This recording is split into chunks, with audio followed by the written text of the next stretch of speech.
Programme parliament जाणदा अगर सरकार किते सानू पार्लीमेंट नहीं जाण दिंदी किते गिरफ्तारियां हुंदियां तां असीं मोर्चा नहीं ठंडा पैण देना। शांतमई ढंग दे नाल अगर असीं चला गए तां समझ लो असीं मोर्चा जित गए। ਐਤਕੀ ਜਿਹੜਾ ਮਨਜ਼ੂਰੀ ਲਓਗੇ ਸਰਕਾਰ ਤੋਂ ਜਾਂ ਬਿਨਾ ਮਨਜ਼ੂਰੀ ਤੋਂ, ਕਿਉਂਕਿ ਬਾਅਦ ਦੇ ਵਿੱਚ ਕਹਿੰਦੇ ਵੀ ਆਗੂ ਮਨਜ਼ੂਰੀ ਤੋਂ ਬਿਨਾਂ ਤੁਰਦੇ ਨਹੀਂ। ਮਨਜ਼ੂਰੀ ਪਹਿਲਾਂ ਵੀ ਕਦੇ ਨਹੀਂ ਮੰਗਦੇ ਹੁੰਦੇ, ਗੱਲ ਨੂੰ ਸਮਝੀਦਾ ਹੁੰਦਾ।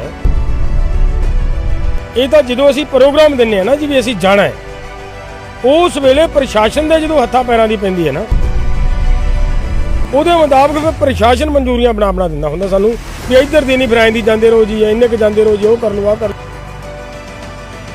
ਜਾਵੇ ਤਾਂ ਸਰਦ ਰੁੱਤ ਦਾ ਜਿਹੜਾ ਪਹਿਲਾ ਸੈਸ਼ਨ ਹੋਊਗਾ ਘੱਟੋ ਘੱਟ 15 ਦਿਨ ਚੱਲੂ। ਮੈਂ ਇਹ ਮੰਨ ਲਿਆ ਵੀ 7500 ਬੰਦਾ ਥੋੜਾ ਸੰਸਦ ਘੇਰ ਕੇ ਬਹਿ ਜੂ। ਮੈਂ ਉਸੇ ਦਿਨ ਇਹ ਕਿਹਾ ਸੀ ਕਿ ਅਗਰ ਕੈਪਟਨ ਅਮਰਿੰਦਰ ਸਿੰਘ ਦਾ ਕਿਸੇ ਜਥੇਬੰਦੀ ਨਾਲ ਤਾਲਮੇਲ है तो जनता क्यों नहीं करता। हम ये कह रहे थे भाई पहले आप FIR करो, उसके बाद आप इन्वेस्टिगेशन कीजिएगा। जो वहां की SP ने जो बयान दिया, उन्होंने कहा कि कुलदीप राणा को तो मिर्गी के दौरे आते थे और वो मिर्गी का दौरा आके गिर गया। पुलिस का कमिश्नर है जो मोदी सरकार के बहुत करीबी है, उसी को बना दे उसका इंचार्ज, वही बता देगा। मतलब अब डॉक्टरी भी ये पुलिस के थ्रू ही करवाएंगे, पत्रकार क्या काम करेगा क्या काम नहीं करेगा ये भी ये पुलिस के डंडे से ही तय कराएंगे। तो मतलब फिर इनको लोकतंत्र का नाम बदल के मोदी सरकार को लोकतंत्र कर देना चाहिए। संसद के चारों तरफ ट्रालियां लगा के टेंट भी लगाने के प्रोग्राम। हम तो यही सोच के चल रहे हैं कि संसद का सत्र चलते चलते इतना दबाव बना देंगे कि सरकार तीनों कानून वापस ले लेगी और MSP गारंटी कानून लागू हो जाएगा।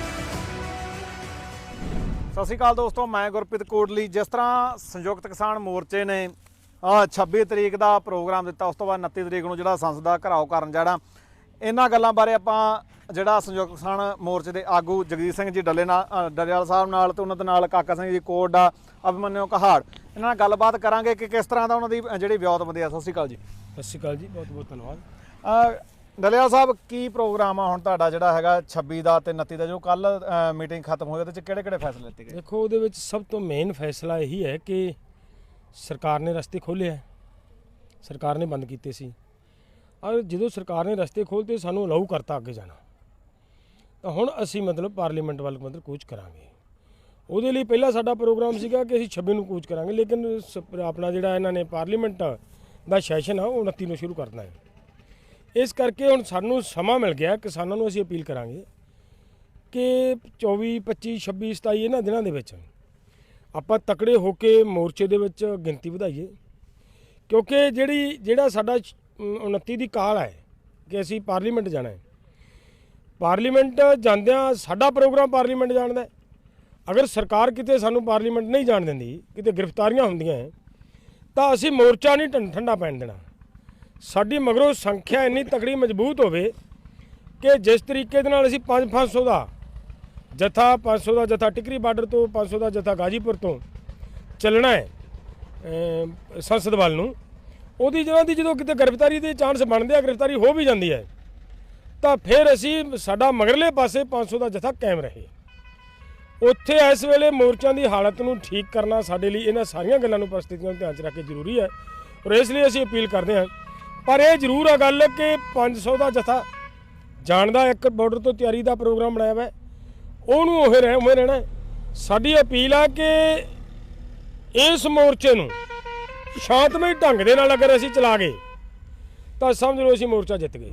ਇੱਕ ਇਹ ਵੀ ਆ, ਸੋਸ਼ਲ ਮੀਡੀਆ ਤੇ ਪੁੱਛਦੇ ਆ ਵੀ ਐਤਕੀ ਜਿਹੜਾ ਮਨਜ਼ੂਰੀ ਲਓਗੇ ਸਰਕਾਰ ਤੋਂ ਜਾਂ ਬਿਨਾ ਮਨਜ਼ੂਰੀ ਤੋਂ, ਕਿਉਂਕਿ ਬਾਅਦ ਦੇ ਵਿੱਚ ਕਹਿੰਦੇ ਵੀ ਆਗੂ ਮਨਜ਼ੂਰੀ ਤੋਂ ਬਿਨਾਂ ਤੁਰਦੇ ਨਹੀਂ। ਮੈਂ ਦੱਸਦਾ, ਮਨਜ਼ੂਰੀ ਪਹਿਲਾਂ ਵੀ ਕਦੇ ਨਹੀਂ ਮੰਗਦੇ ਹੁੰਦੇ, ਗੱਲ ਨੂੰ ਸਮਝੀਦਾ ਹੁੰਦਾ।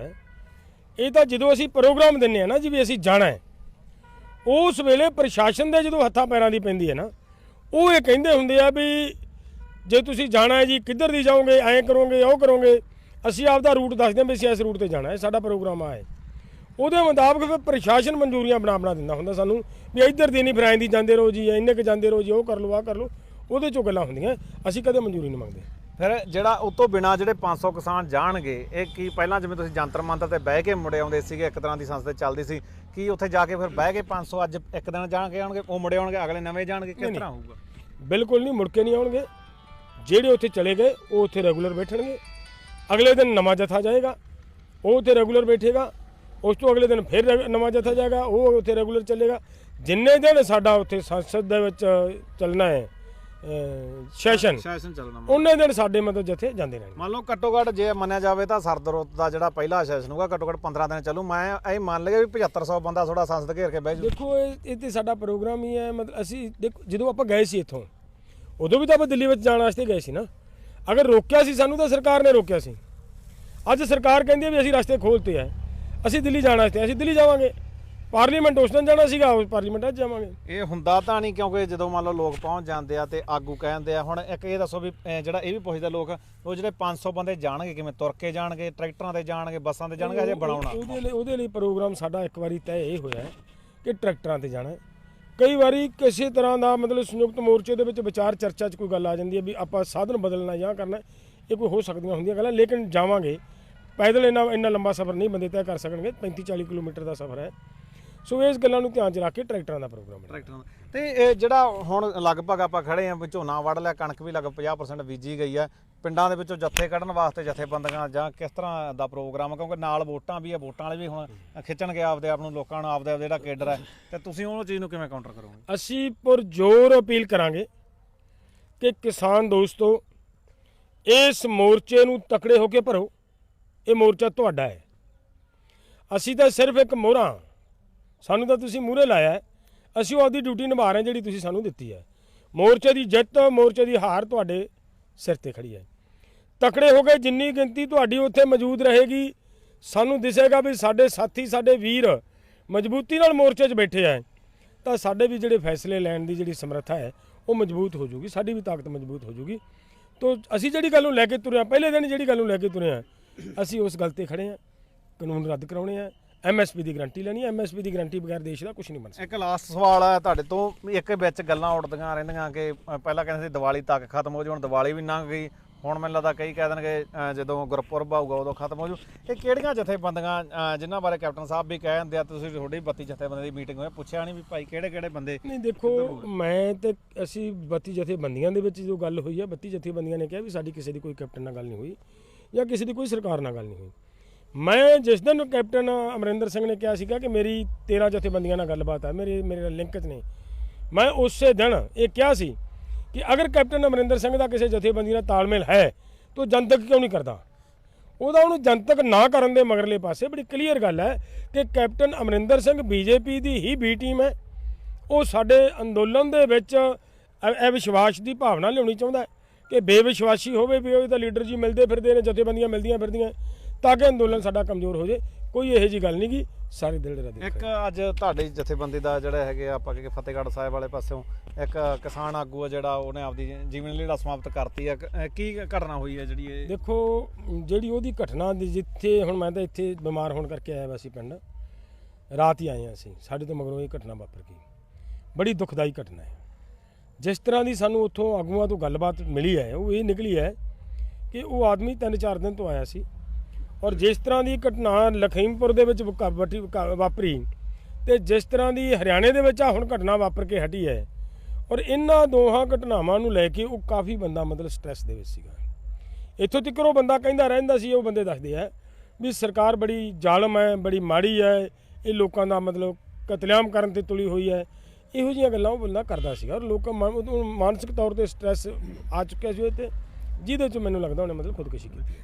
ਇੱਕ ਹਾਂਸੀ ਦੇ ਵਿੱਚ ਜਿਹੜਾ ਹੈਗਾ ਲਗਾਤਾਰ ਆਪਾਂ ਕਿ ਜਿਹੜਾ ਚੱਲੀ ਜਾਂਦਾ SP ਦਫ਼ਤਰ ਦਾ ਘਰਾਓ ਕੀਤਾ ਗਿਆ। ਮੈਨੂੰ ਬਾਈ ਕਿੰਨਾ ਕੁ ਜਿਹੜਾ ਹੈਗਾ ਸਕਸੈਸ ਆ ਮੋਰਚੇ ਦੀ ਤੇ ਕੀ ਉਹਦੀਆਂ ਮੰਗਾਂ ਜੋ ਹਾਂਸੀ ਦੇ ਵਿੱਚ ਲਗਾਤਾਰ ਚੱਲ रही? देखो, अभी वहाँ पे क्या हुआ, 3-4 दिन पहले बीजेपी के सांसद रामचंद्र जांगड़ा का एक कार्यक्रम था। तो किसान वहाँ पे शांतिपूर्ण तरीके से प्रदर्शन कर रहे थे काले झंडे लेके। अचानक से बीजेपी सांसद की गाड़ी से कुछ लोग उतरते हैं और उनके हमारे किसान भाइयों के साथ मारपीट शुरू करते हैं। वहाँ मारपीट होने के बाद लोगों ने बीच बचाव करा दिया। तो हमारा साथी जब आगे गया तो 100 मीटर आगे जाने के बाद वो अचानक से गिर गया और उसने गिरते हुए ये बात कही कि भाई मेरे सिर पे चोट मारी उन्होंने। तो जो वो झड़प हुई उसमें कोई उनके सिर पे चोट मार गया। तो उसके बाद पहले हमने नारनौल थाने में धरना लगाया था। वहाँ पे प्रशासन को 2 दिन का टाइम दे के उसके बाद उस धरने को हांसी SP ऑफिस के बाहर शिफ्ट कर दिया। उसमें हमारी मांग ये है कि भाई रामचंद्र जांगड़ा और जो उनके साथ गुंडे चल रहे थे उनके ऊपर पर्चा दर्ज होना चाहिए। जो हमारे 2 साथियों को गिरफ्तार किया गया, उनकी वैसे रिहाई हो चुकी है, उनके ऊपर जो पर्चा दर्ज हुआ है वो वापस होना चाहिए। और तीसरी बात, क्योंकि आज हमारा भाई जो कुलदीप राणा है, जो पहले दिन से जो आंदोलन में पूरे तौर पे सक्रिय है, उसके परिवार में, अपना तो परिवार है ही है, कुछ दिन पहले उसके भाई एक्सपायर हो गए थे, तो उसके परिवार की जिम्मेदारी भी उनके ऊपर है। कुछ दिन पहले उनके पिता भी एक्सपायर हो गए थे, तो अकेले खाने कमाने वाले वो थे, कमाने वाले अपने घर में। आज इतने दिन, 6-7 दिन हो चुके हैं उस घटना को, अब तक उनको होश नहीं आया है। 2 ऑपरेशन हो चुके हैं, पूरे शरीर में सूजन है और मशीनों के आधार पे उनको सांस ले रहे हैं, तो हालत उनकी बहुत गंभीर है। तो तीसरी हमारी मांग ये भी है कि उनको आर्थिक सहायता कराई जाए प्रशासन की तरफ से, और उनके परिवार में एक नौकरी भी दी जाए। तो अभी जब लास्ट टाइम हमारी बात हुई थी प्रशासन के साथ, परसों शाम को बात हुई थी, तो प्रशासन ये कह रहा था कि भाई हम पहले इन्वेस्टिगेशन करेंगे, उसके बाद एफआईआर करेंगे। हम ये कह रहे थे भाई पहले आप एफआईआर करो, उसके बाद आप इन्वेस्टिगेशन कीजिएगा। मान लो 2 गुटों में कहीं कोई झड़प हो जाती है, गांव में कहीं कोई झगड़ा हो जाता है, और एक गुट अपनी शिकायत लेके पहुंचता है कि, और उसके पास चशमदीद गवाह भी होते हैं, एक नहीं 4-5 चशमदीद गवाह होते हैं जो कहते हैं कि हमने देखी पूरी घटना को, और वो कंप्लेंट देते हैं, तो एफआईआर होती है, और एफआईआर के बाद फिर इन्वेस्टिगेशन होती है, फिर सब सच पता लग जाता है, कौन सच बोल रहा है, कौन झूठ बोल रहा है। पता नहीं यहाँ पे प्रशासन के ऊपर किसका दबाव है कि बीजेपी सांसद के लिए कानून को, संविधान को भी ताक पे लगा रहे हैं, कह रहे पहले इन्वेस्टिगेशन करेंगे फिर एफआईआर करेंगे। और अगर आम आदमी का ये केस होता तो क्या उस केस में भी सरकार प्रशासन यही करती? उस केस में तो एफआईआर करते और इन्वेस्टिगेशन करते। सबसे खतरनाक बात जो है, आज पूरे देश को जो बात समझनी चाहिए, जो वहाँ की एसपी ने जो बयान दिया, उन्होंने कहा कि कुलदीप राणा को तो मिर्गी के दौरे आते थे और वो मिर्गी का दौरा आके गिर गया। मतलब अब एक एसपी ये बता रही हैं कि भाई किसको मिर्गी के दौरे आते हैं, किसको मिर्गी के दौरे नहीं आते। यानी पहले तो उनको ये तय करना चाहिए वो एसपी हैं या वो डॉक्टर हैं। पुलिस का कमिश्नर है जो मोदी सरकार के बहुत करीबी है, उसी को बना दे उसका इंचार्ज, वही बता देगा। मतलब अब डॉक्टरी भी ये पुलिस के थ्रू ही करवाएंगे, पत्रकार क्या काम करेगा क्या काम नहीं करेगा ये भी ये पुलिस के डंडे से ही तय कराएंगे। मतलब देश में कोर्ट भी क्या फैसला देंगे वो भी ये डंडे के दम पे तय करवाएंगे। तो मतलब फिर इनको लोकतंत्र का नाम बदल के मोदी सरकार को लठतंत्र कर देना चाहिए। वैसे जब हमारी मीटिंग हुई, जब हमने इसमें बहुत सीरियस ऑब्जेक्शन उठाया, जो वहाँ पे एसपी हैं, एसपी नीति का नाम है उनका, हमने कहा ये आपकी बिल्कुल सरासर गलत है, आप संवैधानिक पद पे बैठी हुई हैं, आप इस तरीके की राजनीतिक बयानबाजी मत कीजिए। तो उन्होंने मीटिंग में माफ़ी मांगी उस चीज़ के लिए और उन्होंने अपने शब्द वापस लिए कि भाई मेरे से ये गलती हो गई। और लास्ट सवाल, कैसी तैयारियां 26-29 को हरियाणा के लोगों में, कैसे जो आगे बढ़ाया जाएगा आंदोलन हरियाणा में? देखिए अभी कल ये तय हुआ है, कल सारी चीज़ें, कल मीटिंग में कि 29 तारीख को टीकरी और गाजीपुर बॉर्डर से 500-500 का जत्था जाएगा, क्योंकि ये 2 बॉर्डर सरकार ने खोलने का काम किया है। तो अभी पूरा वॉलंटियर सिस्टम लगाया जाएगा पूरे अच्छे तरीके से, और पूरी लिस्ट बना के पहले ही, जिस तरीके से हर जत्थेबंदी में 10 से 12 लोग डेली जाएंगे आगे, तो उनकी पूरी लिस्ट आउट करके, ताकि जिम्मेदार साथी उसमें होंगे, जो आइडेंटिफाइड साथी होंगे वही आगे उसमें जाएं। क्योंकि संख्या मान लीजिए 15 दिन चलता है, 20 दिन चलता है, 2 मोर्चों से जाएंगे तो 20 दिनों में संख्या 20,000 हो जाएगी वहाँ पे। तो इसलिए सारी सिचुएशन को कंट्रोल करना, वहाँ पे टेंट वेंट की व्यवस्था करना अपने लोगों के लिए सारी। जब सांसद के चारों तरफ ट्रालियां लगा के टेंट भी लगाने के प्रोग्राम है भैया, ठंड हो गई है तो वहाँ पे रात को रुकेंगे लोग, तो टेंट भी चाहिएगा, लंगर भी चाहिएगा, सारी चीज़ें चाहिए। ये मान लिया जाए कि फिर जब टेंट लगे, लंगर लगे, फिर मुझे लगता है फिर वापस आना भी, जब सांसद हो जाएगी साथ में आ सकते हो? नहीं देखो, ये तो फिर संयुक्त किसान मोर्चा मीटिंग में तय करेगा कि भाई संसद का सत्र खत्म हो जाएगा तब क्या करना है। अभी तो हम तो यही सोच के चल रहे हैं कि संसद का सत्र चलते चलते इतना दबाव बना देंगे कि सरकार तीनों कानून वापस ले लेगी और एमएसपी गारंटी कानून लागू हो जाएगा।